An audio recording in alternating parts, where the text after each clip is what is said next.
units for molarity. Mole, okay, number of moles. Mole per kg. What is this? The weight we take in solvent. Kg of solvent. Okay.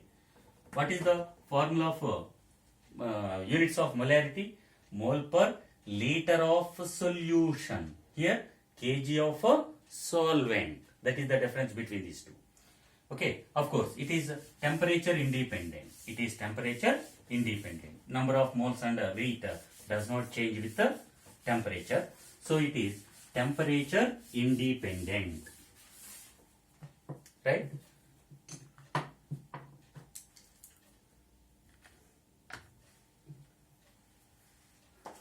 It is temperature independent. Temperature independent. Next, another term to express the concentration is normality. Normality. How to define normality? You might have gone through normality in first year. Okay, normality. Number of gram equivalents. Here we took a number of moles in molarity and molality. We are taking now number of gram equivalents of solute present in 1 liter of a solution. So, number of moles of solute, number of equivalents, gram equivalents. Number of gram equivalents of solute by volume of solution. Volume of solution in liters. Okay. Right. How will you get a number of equivalents? How will you get number of moles? By dividing weight with gram molecular weight. In the same way, how to get a number of equivalents? By dividing mass with gram equivalent weight. Okay. So, okay, number of equivalents is equal to weight by gram equivalent weight, and if the volume is given in ml, then it becomes 1000 by volume of solution. Volume of solution in ml, in milliliters. That is the formula for normality. Right? Okay. Normality. What are the units of normality? Units of normality. Number of equivalents. So here number of moles per kg of solvent. So here number of equivalents. So we write equivalent per volume in liters. What volume in liters? So equivalent per liter of what? Solvent or solution? Liter of solution. Right? If the molarity is expressed with capital M, molality is expressed in small m, and normality is expressed in capital N.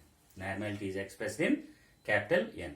For example, if we take one normality of H2SO4 is 1n, then we call it as 1 normal H2SO4 solution. If molality is 1, then we say 1 molal solution. Okay.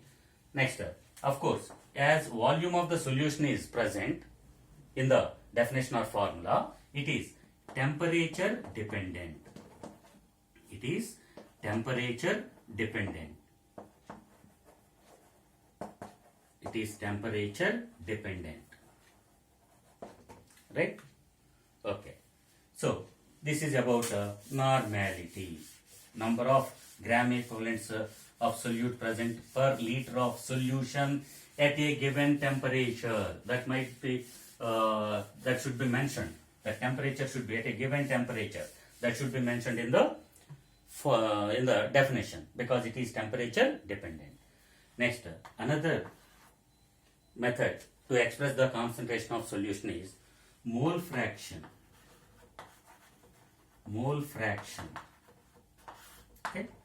How to define mole fraction? It is the ratio of number of moles of a component to the total number of moles of the solution, or total number of moles of all components of the solution. Okay, so number of, if we take formula, number of moles of one component, number of moles of one component by total number of moles of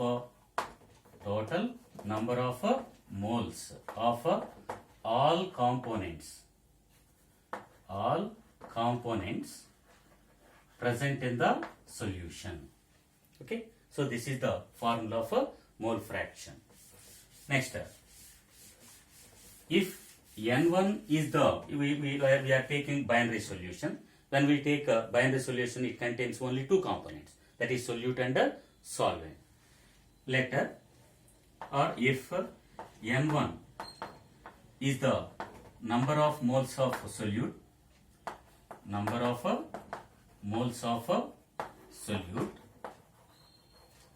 and N2 is the number of moles of solvent, then mole fraction of solute,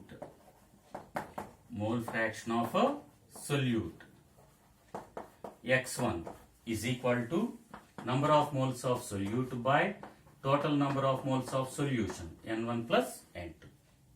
Okay, number of moles of component, that is solute, by total number of moles of all components. All components means here, as it is binary solution, it has only two components, solute and solvent. Number of moles of solute N1, number of moles of solvent N2. Similarly, mole fraction of solvent, X2 is equal to number of moles of solvent by number of moles of solute plus number of moles of solvent, N2 by N1 plus N2. Okay, if we take X1 plus X2, N1 by N1 plus N2 plus N2 by N1 plus N2. N1 plus N2, LCM, if we take LCM, it is common, so N1 plus N2. Okay, next, here in numerator N1 is present and here numerator is N2, so N1 plus N2. N1 plus N2 by N1 plus N2, that is equal to 1. That means the sum of the mole fractions of, what is X1 and X2? Mole fractions of sum of mole fractions of all components, in a solution is equal to 1. This is an important concept. Okay, sum of mole fractions of all components in a solution is equal to 1. That means if we take a binary solution, if number of moles of one component is known, then we can calculate the number of components of number of mole fractions.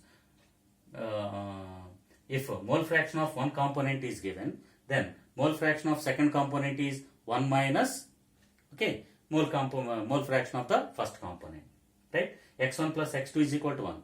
If X1 is known, what is X2? 1 minus X1, right? Okay, and in first year we have gone through the concentration of hydrogen peroxide.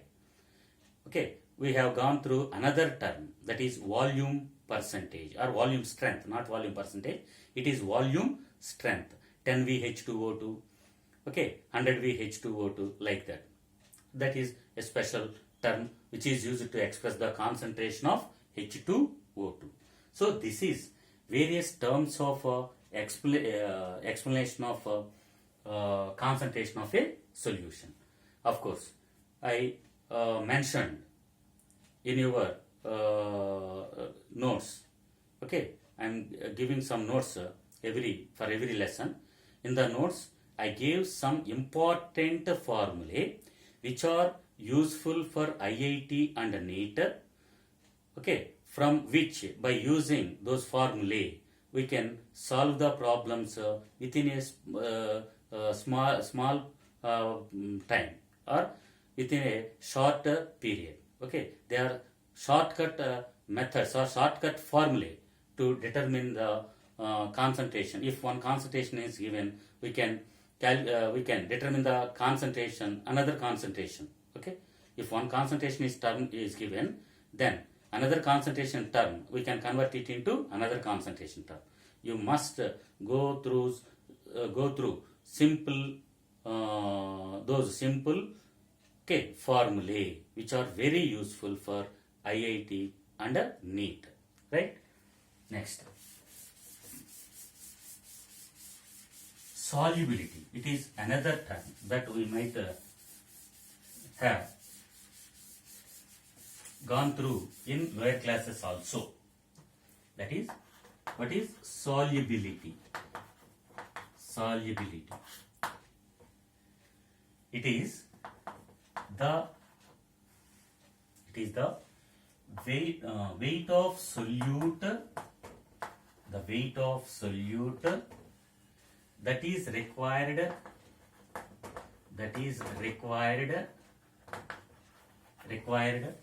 to convert 100 grams of a solvent, 100 grams of a solvent into a saturated solution,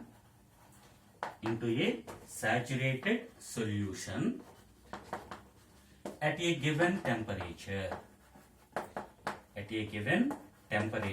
That means solubility depends on temperature, right? The weight of solute that is required to convert 100 grams of a solvent, okay, we must take 100 grams of solvent. To convert this 100 grams of solvent into a saturated solution, how much solute in grams is required is called solubility of that solute. Okay, so here solubility is expressed for the solute, the substance which dissolves in a solvent. Okay, so if we take the formula for the solubility is equal to weight of solute by weight of solvent into 100. Okay, we have to take a solvent for 100 grams. So weight of solute by weight of solvent into 100. What is the formula for weight by weight percentage? It is weight of solute by weight of solution into 100. But for solubility it is weight of solute by weight of solvent into 100. And another difference between these two, weight percentage and solubility, is weight percentage is expressed for the concentration, or it is mentioned for the concentration of a solution. But here solubility is it is the property of a solute. It is the property of a solute. In weight by weight percentage, solution need not be a saturated solution. But to express the solubility, we must convert the solution into a saturated solution. Then, okay, of course, we will complete this one, and then we will go to how to determine the solubility, etc. Okay, solubility is equal to weight of solute by weight of solvent into 100. So solubility has no units. Why? If weight of solute is expressed in grams, weight of solvent is also expressed in grams. So it has no units. Of course, it depends on temperature. As the temperature increases, for some substances, the solubility increases. For some substances, solubility decreases. And for some substances like NaCl, there will be no change. Example for the substance to which the solubility increases with temperature is KCl, NaCl, AgCl, KCl, AgCl, etc. Of course, For NaCl also, the solubility increases with temperature, but very slightly. Okay, it is almost, its effect is nil on the solubility of NaCl. Right. Then for the sodium sulfate, anhydrous sodium sulfate, as the temperature increases, solubility decreases. Similarly, for gases in liquids also, as the temperature increases, solubility decreases. Okay. What happens when temperature is given to a solution in which a gas exists as a solute, then when temperature is given, that gas which is in dissolved state convert into gas, and in the form of bubbles it escapes from the solution. So the quantity of gas becomes less when temperature is given. That means solubility decreases for solution in which gas is present in liquid. Okay, so that is the effect of solubility. Of course, solubility also depends on the nature of solute and nature of solvent. Like dissolves like. Okay, ionic compounds dissolve in polar solvents. Non-ionic compounds or covalent compounds dissolve in benzene, carbon tetrachloride, etc., which are non-polar substances. That means the solubility also depends on the nature of the solute and the nature of the solvent. For gases in liquid type of solutions, pressure effect is also present. Okay, for gases in liquids type of solution, as the pressure increases, the solubility also increases. For gas in liquid, okay, so we are pressing CO2 gas into water to prepare soda water. Okay, with some pressure we are pressing CO2 into water. That means as the pressure increases, solubility of carbon dioxide in water also increases, right? So pressure effect will be observed for the gases in liquid type of solutions. So this is about solubility, right? Okay, what is meant by saturated solution, what is meant by unsaturated solution, and what is meant by supersaturated solution? Okay, for example, if we take 100 grams of water, okay, 37.5 grams of NaCl dissolves in 100 grams of water. Okay, if more than 37.5 grams of NaCl is dissolved, only 37.5 dissolves, 37.5 grams of NaCl dissolves in the water. The remaining NaCl remains as it is. That means as in the form of a solid, right? Okay, so if a solution contains the solute in the quantity which is required to saturate the solvent is called saturated solution. In saturated solution, excess of solute, that is more than required for the saturation, will be in the form of a solid. And there exists a dynamic equilibrium between dissolved solute and undissolved solute. Dissolved solute and undissolved solute. Okay, so this is about saturated solution. If in 100 grams of water, if we take 35 or 36 grams of NaCl, then it is called unsaturated solution. If a solution contains less quantity of solute than required for saturation, then it is called unsaturated solution. That means unsaturated solution can be converted into saturated solution by dissolving some more solute. Okay, it has ability to dissolve some more solute. Okay, if we take 100 grams of water and required amount, not NaCl, take another substance. Take another substance like KCl, etc. Okay, so you take more solute than required for saturation, and then heat it gently without any disturbance or disturbing the solution. Then excess of KCl also dissolves in solution, then that solution is called supersaturated solution. Of course, it is unstable. Supersaturated solution is unstable. Okay, I am saying that without disturbing. Okay, I am telling that without disturbing. With disturbance is there, or if we disturb the supersaturated solution, again the excess of solute converts into solid state. That means it converts into again saturated solution. Okay, a supersaturated solution is unstable.